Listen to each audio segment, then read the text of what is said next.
ذالکم بما کنتم تفرحون فی الارض بغیر الحق وبما کنتم تمرحون. یہ سب کچھ کیوں ہوا؟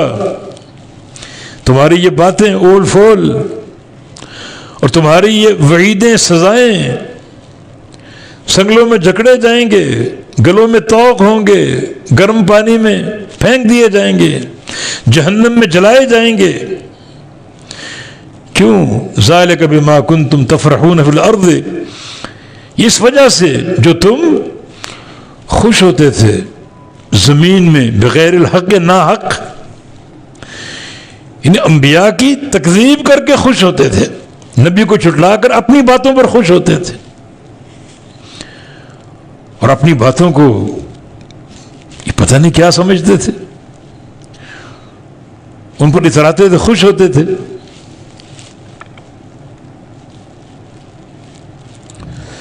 اللہ اکبر. اور وہ بھی ما کنتم تمرحون، اور تم اکڑتے تھے. یہ ساری وعیدیں، سزائیں اور یہ سارے معاملات کہ نبی کی تکذیب کر کے اپنی باتوں پر خوش ہونا اور پھر تکبر کرنا، اترانا اور اکڑنا، یہ اس کی سزا ہے. یعنی دو چیزیں، ایک فرح اور ایک مرح. فرح کا معنی ناخوشی، ناحق خوشی. ایک خوشی حق پر ہوتی ہے اور ایک خوشی باطل پر ہوتی ہے. تم باطل پر خوش تھے اور پھر یہ خوشی تمہیں آگے بڑھاتے بڑھاتے تکبر پر لے گئی. وَبِمَا كُنْتُمْ تَمْرَحُونَ، اور جو تم اکڑتے تھے اور تکبر کرتے تھے. اور واقعتاً جب بندہ ناحق پر چلے گا، ناحق پر ایمان لائے گا اور اپنے معاملات کو صحیح قرار دے گا، تو اس کے اندر کبر اور غرور پیدا ہوگا. تو کفار کی یہ سزا، دو اسباب اس کے: نبی کی باتوں کا انکار کر کے نبی کی باتوں کے مقابلے میں اپنی بات پر خوش ہونا، حالانکہ بربادی اور تباہی کے سوا کچھ نہیں. مثلا نوح علیہ السلام قوم کو دعوت دے رہے ہیں، قوم نہیں مان رہی، حتیٰ کہ سفینہ نوح تیار ہوا، اپنے بیٹے کو دعوت، یا بنی ارکب معنا، بیٹا سوار ہو جاؤ ہمارے ساتھ. یہ سوار ہونے کی دعوت دینا یہ دین کی دعوت تھی. سوار آج وہ ہوگا جو دائرہ ایمان میں داخل ہوگا. جو کشتی نوح سے باہر ہے وہ کافر مانا جائے گا، کافر قرار دیا جائے گا.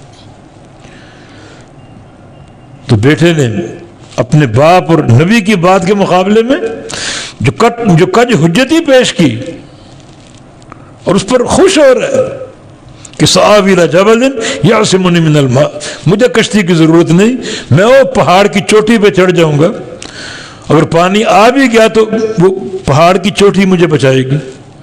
یہ ہے نبی کی دعوت کے مقابلے میں اپنی عقل کی بات اور اس پر اترانا اور خوش ہونا کہ ہم نے بڑا تیر مار دیا، بڑی کمال کی بات کر دی.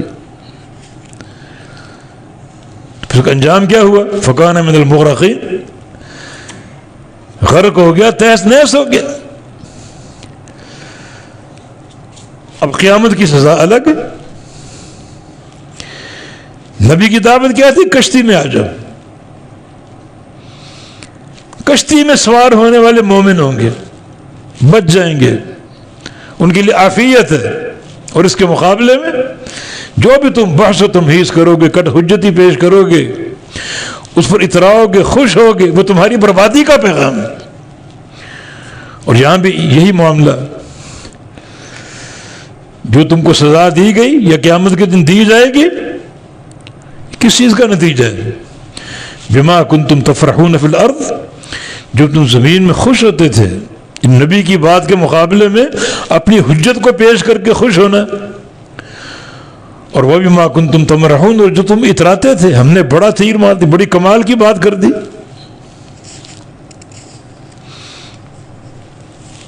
اور واقعتاً جب حق کا انکار کرو گے تو یہ بات کبر تک جائے گی. یہ کبر اس کا سبب ہوگا نبی علیہ السلام کی حدیث ہے الکبر بطر الحق، اصل تکبر حق کا انکار کرنا ہے، حق واضح ہو جائے اور اس کا انکار کر دے،